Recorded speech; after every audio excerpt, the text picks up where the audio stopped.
जो मेरी वीडियोस देख रहे हैं उन्हें पता लग गया होगा अब तक की जो भी कलयुग की सीरीज देखी है कि यहाँ कुछ भी हो रहा है, मतलब जो हम सोच सकते हैं उससे भी बदतर हो रहा है। यूपी का भी एक केस सामने आया जिसमें क्या हुआ, एक आदमी सड़क पर चलता हुआ दिखाई दिया लोगों को अपनी पत्नी का सर लेकर, जिसे देखकर सारे के सारे भाई हक्के बक्के रह गए। यहाँ तक कि पुलिस स्टेशन नहीं जा रहा था वो सर लेकर, तो पुलिस स्टेशन वालों ने उसे पहले ही पकड़ लिया और वो हैरान हो गए भाई देखकर। यूपी का केस है बाराबांकी जिला बसरा गाँव, पूरे के पूरे गाँव में डर का माहौल।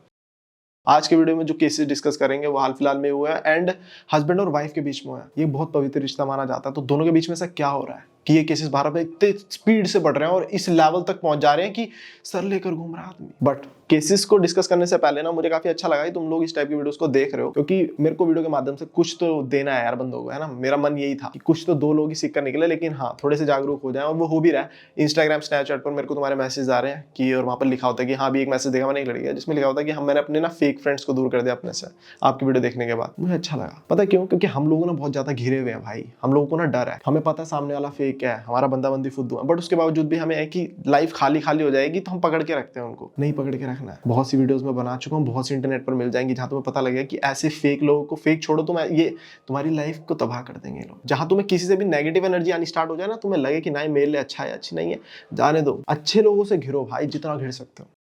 यूपी का एक केस सामने है जहां पर एक आदमी अपनी वाइफ का सर लेकर सड़क पर जा रहा था पुलिस स्टेशन। हाथ में एक में उसके हथियार था, दूसरे में वाइफ का सर। और लोगों ने जब देखा तो फिल्म कर लिया, रिकॉर्ड कर लिया। भाई वो मंजर क्या रहा होगा कि सरेआम एक आदमी सर लेकर जा रहा है, मतलब फट के हाथ में आने वाला सीन है। पुलिस वालों को बताया, पुलिस वालों ने तुरंत कार्रवाई करी। कहते भाई ये क्या सीन है, उसको वहीं दबोचा। सबसे पहले तो वाइफ का सर अपने पास रखा, ले गए आगे, उसके बाद बंदे को पकड़ा, कस्टडी में लिया। एंड रीजन क्या है तुम लोगों को बताना भाई, सही गलत क्या चल रहा है, लेकिन रीजन ये है कि वो जो बंदा था, उस बंदे की वाइफ जो थी उसका एक्स्ट्रा मैरिटल अफेयर चल रहा था किसी बंदे के साथ। और इस चीज को लेकर ना उन दोनों के बीच में बहुत सारी लड़ाइयां भी होती थी। बंदे को पता था कि हाँ भी मेरी वाइफ का अफेयर चल रहा है, और दोनों की बहस बसाई हो रही है इस बात पर। काफी टाइम से लड़ाई हो रही थी और एक बहुत बड़ी लड़ाई हुई थी जिसके बाद पुलिस स्टेशन तक बात पहुंच गई थी। एंड पुलिस वालों ने उनका सुलह कराया और भेज दिया घर। एंड एक दिन काम पर निकला वो बंदा और अचानक से थोड़े टाइम में घर वापस आ गया और उसका हाथ पकड़ा अपनी वाइफ का, कमरे में लेकर गया, और ऐसी क्या चीजें खराब हो रही हैं कि ये स्टेप उठाना पड़ रहा है। और यहाँ पर तुम्हें क्या लगता है किसकी गलती है, बंदे की या बंदे की? ऑफ कोर्स मेरी नजरों में लड़की की गलती थी, लेकिन उसके बाद जो इसने किया ये इसकी भी गलती है। देखो भैया, कोई तुम्हारे साथ गलत करता है, उसके बदले में तुम उसके साथ गलत कर दो और फिर तुम ये जस्टिफाई करने की कोशिश करोगे नहीं भैया मेरे साथ गलत हुआ था इसलिए मैंने गलत किया, तो ये कोई जस्टिफिकेशन नहीं होता। तुम फुद्दू थे, तुम फुद्दू ही रहोगे। तुम्हारे साथ कोई गलत करता है ना, तो एक प्रॉपर प्रोसीजर होता है उसे डील करने का, अदरवाइज तो तुम भी चूते ही हुए ना फिर। क्योंकि मैं देखता हूँ समाज में ऐसा ही चलता आ रहा है, कोई किसी का दिल तोड़ दे रहा है और वो सामने वाला फिर अब बोल रहा है मेरा तो दिल टूट गया, मैं सबके दिल तोड़ूंगा। वो खुद ही को जस्टिफाई करे जा रहा है दिमाग में, भगवान मैं कुछ गलत नहीं कर रहा हूँ, मेरे साथ गलत हुआ इसलिए मैं सबके साथ गलत कर रहा हूँ।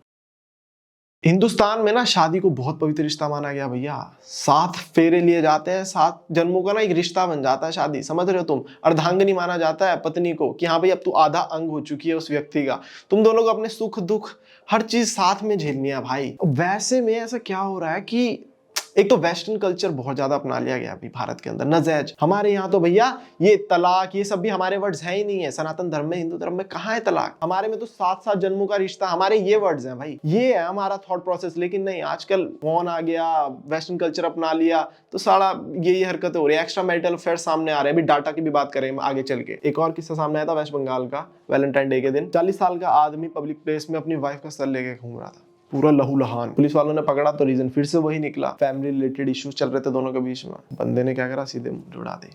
घर वालों से फिर पुलिस वालों ने बातचीत करी तो घर वालों ने बताया कि वो जो बंदा था गौरव, वो मेंटली अनस्टेबल है। 3 साल पहले भी वो कोलकाता के एक जू में कूद गया था शेर के आगे। अब यहाँ पर मैं तो सबको ही दोषी ठहराऊंगा भाई। सबसे पहले तो मैं दोषी ठहराऊंगा पेरेंट्स को। एक मेंटली अनस्टेबल बंदे के पास तुमने अपनी बेटी ब्याह कैसे दी? ये लड़की को ब्याह दे रहे भाई, इनके ऊपर एक प्रेशर आ जा रहा है पेरेंट्स के ऊपर। 22-23 की लड़की हुई नहीं कि अब ये प्रेशर में घूम रहे हैं, ब्याह ना भाई, 2 रिश्ते कैंसिल हो गए, 3 रिश्ते कैंसिल हो, क्या करें? ये सरकारी नौकरी से अब ब्याह दो। ये नहीं देख रहे परिवार कैसा है, ये नहीं देख रहे हो खुद कैसा है। अच्छी खासी लड़कियां ब्याह दे रही है, क्यों? क्योंकि उम्र हो रही है, सरकारी नौकरी है, ब्याह दो। रिजल्ट तो यही निकलेगा ना फिर। जब वो बंदा साला था मेंटली अनस्टेबल, तो थोड़ा जांच पड़ताल करो। अपनी बेटी देने वाले हो तुम लाइफ टाइम के लिए, उसके बाद तुमने लड़की ब्याह दी, सारे के सारे रिस्पॉन्सिबल है इस चीज के लिए। पता डाटा क्या कहता है कि 55% जो इंडियन मैरिड लोग हैं ना, वो एक दूसरे पे चीट करते हैं। मतलब 55%, बहुत बड़ा नंबर होता है। शादी के बाद आदमी हो या औरत, 55% एक दूसरे पे चीट कर रहे हैं, जिसमें से 56% तो है वो जो महिलाएं वो चीट कर रही है, मतलब अफेयर्स चला रही है। एटलीस्ट एक बार शादी के बाद उन्होंने चीट किया ही किया होगा। यही नहीं, एक सर्वे के हिसाब से ये भी पता लगा कि 48% जो है भारतीय लोग, उनको ऐसा लगता है कि दो लोगों के साथ प्यार हो सकता है सेम टाइम पर। यहाँ तक कि 46% को ये लगता है कि अगर तुम एक के साथ रिलेशनशिप में हो, प्यार में हो, तो तुम चीट कर सकते हो। तभी तो तुम ये देखो कि हमारे यहाँ पर अगर कोई किसी को चीट करते हुए पकड़ लेता है ना, तो एक दो बारी तो ऐसे इग्नोर ही मार देता है, माफी कर देता है। बहुत रेयर केस होते हैं कि अगर किसी ने किसी को चीट करते हुए पकड़ा, वो निकल जाएगा उस केस से। नहीं, ऐसा नहीं होता। तुम अपने आसपास खुद पे एग्जांपल ले लेना, अगर वो एक बार चीट करते हुए देख भी लेता है ना किसी को, तो वो बख्श देता है। क्यों? क्योंकि यहाँ पर रेट ही बहुत बड़ा है, क्योंकि उसको खुद को पता है कि हाँ ये तो नॉर्मल है, मैंने भी तो किया ही होगा। 7% लोग पहली बारी में ही माफ कर दे रहे हैं, अगर उनको दिख रहा है कि उनके पार्टनर ने चीट किया उन पे, तो कोई एक्शन नहीं, माफ कर दे रहे, क्योंकि बहुत नॉर्मल हो गया भारत में चीटिंग। इस चीज को सीरियस ही नहीं लिया जा रहा है, तभी तो इतने सारे एक्स्ट्रा मैरिटल अफेयर्स आ रहे हैं। अब जहां तक इंटरनेट नहीं पहुंचा ना, तो पीछे पीछे गांव की तरफ चले जाओगे ना, तो वहां पर लड़कियां आज भी शादी के बाद भाई अपने पति का नाम नहीं लेती हैं, वो अपना पतिव्रता धर्म पूरा का पूरा निभा रही हैं। उनकी शादियां चल रही हैं मस्त। लेकिन ये जो यहाँ आ गए हैं, जिन्हों को नेट मिल गया, बाहर भूर का देख लिया सब कुछ, और यहाँ पर शादी करते इनके लिए बहुत नॉर्मल हो गया, ऑफिस जा रही है, वहां चल रहा है, तभी तो भाई 56% वुमेन चीट कर रहे हैं। छोटा नंबर थोड़ी होता है, मर्द भी कर रहे हैं भाई, सेम ही है, मर्द कौन सा पीछे है, वो भी 50% है ही है। लेकिन तुम लगाओ दोनों ही चीट मार रहे हैं, शादी के बाद अफेयर चल ही रहे हैं, तो उसके बाद रिजल्ट्स तो ये निकल कर आएंगे कि पति साला पत्नी की गर्दन लेके घूम रहा है। और ऐसा नहीं है कि सिर्फ पति पत्नी के लेके घूम रहा है, कितने सारे केसेस मैं तुम्हें बताता हूँ। 29 दिसंबर 2022 का केस है उड़ीसा का। सस्मिता चंद्र, उसको और उसके लवर शंकर को पुलिस अरेस्ट करके ले जाती है, क्योंकि वो दोनों मिलकर जो समिता का पति है कृष्णा, उसको मार देते हैं। बहुत सारे केसेस है भाई ऐसे, जहां पर शादी के बाद पत्नी एक अपना लव अफेयर चला रही है और उन लवर के साथ मिलकर अपने पति को मार दे रही है। 28 दिसंबर का केस ले लो तो एमपी का, पुलिस अरेस्ट करती है रानू और उसके लवर को, मोती खाद्या को, क्योंकि उन दोनों ने मिलकर रानू के हस्बैंड का मर्डर कर दिया होता है, दिलीप का। डीप में जाऊंगा तो बहुत सारे केसेस निकल कर आएंगे, जहां पर शादी के बाद पति जा रहा है अपना ऑफिस एक ट्रस्ट के साथ कि हाँ भैया घर आऊंगा। भाई बहुत छोटी चीज होती है मर्द के लिए। भाई मर्द के लिए ना सिर्फ और सिर्फ ये है कि मैं अपने परिवार को खुश रखूं, वो अपनी जी जान लगा देता है भैया, हाथ उसके ऐसे हो जाते हैं खत्म। क्यों? क्योंकि वो चाहता है कि घर वालों को सब कुछ दूं, छोटी सी फैमिली है, उसको खिलाऊं पिलाऊं, खुश रखूं। जा रहा पूरा पूरा दिन मजदूरी कर रहा है, आते अगर उसको ऐसी चीजें पता लगे ना कि भैया पीठ पीछे से वाइफ तो अफेयर चला रही है, जो कि आज के टाइम पे इतना कॉमन कर दिया है, तो भैया पति क्या करेगा? दिमाग खराब हो जाता है प्यार के मामले में। तो इसीलिए बोलता हूं मैं कि पार्टनर को बहुत सोच समझ कर चूज करना चाहिए, बहुत ही ज्यादा भाई। ऑल ओवर पूरी वीडियो का सार यही है कि extra marital affair is not good. शादी के बाद, शादी एक बहुत पवित्र रिश्ता होता है भाई, उसके बाद चाहे फिर वो मर्द कहीं और मुंह मार रहा है, चाहे महिला कहीं और मुंह मार रही है, बहुत गलत बात है भाई, ये नहीं करना चाहिए। क्योंकि इसी की वजह से फिर एंड रिजल्ट यही निकल कर आता है। बहुत से केसेस में आदमी मारा जा रहा है लवर और उसकी वाइफ के द्वारा, और काफी केसेस में जब मर्द ही अपनी बंदी का फिर मुंडी लेकर घूम रहा है, किसको ब्लेम करोगे तुम? इसका शिकार तो दोनों ही हो रहे हैं, वाइफ भी और हस्बैंड भी। शादी में आने से पहले ना बिल्कुल क्लियर रहो भाई कि हाँ मुझे इससे शादी करनी है, मुझे इससे शादी करनी है। ठीक है, अगर तुम किसी से प्यार करते हो ना, तो घर वालों के सामने डंके की चोट पर खड़े रहो कि हाँ भैया मैं इससे शादी करना चाहता हूँ, मैं इसी से प्यार करती हूँ। क्योंकि अगर तुम ये स्टेप नहीं उठाते हो ना, तो तुम बहुत सारी लाइफ बर्बाद करते हो। समझ रहे हो? बहुत सारी लाइफ इन व्हाट सेंस कि अगर तुम्हारा अभी किसी का तो अफेयर चल रहा है,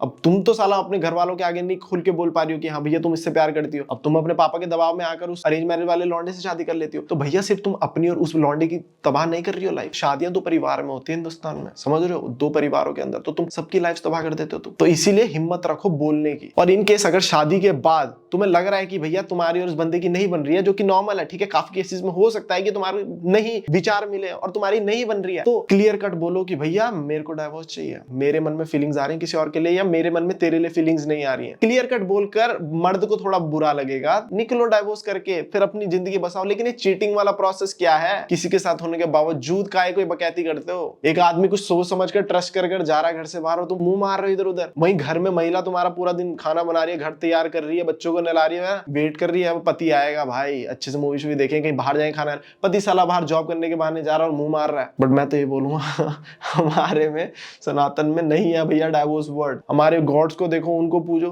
वो उनकी देखो ना, शिव शक्ति सालों साल वेट किया भैया शक्ति जी का, हमारी पार्वती माता का। ये है हमारा कल्चर भाई। तुम लोगों के हाथ में फोन क्या आ गया, तुम घुस गए हो बाहर के सेलिब्रिटीज को फॉलो कर रहे हो। अरे भाई इसकी 40 की उम्र में फिर से तलाक हो गया, हम भी कर सकते हो। ओ हो 50 की उम्र में फिर से तलाक। वही सीखी जा रहे हैं साले पागल फट।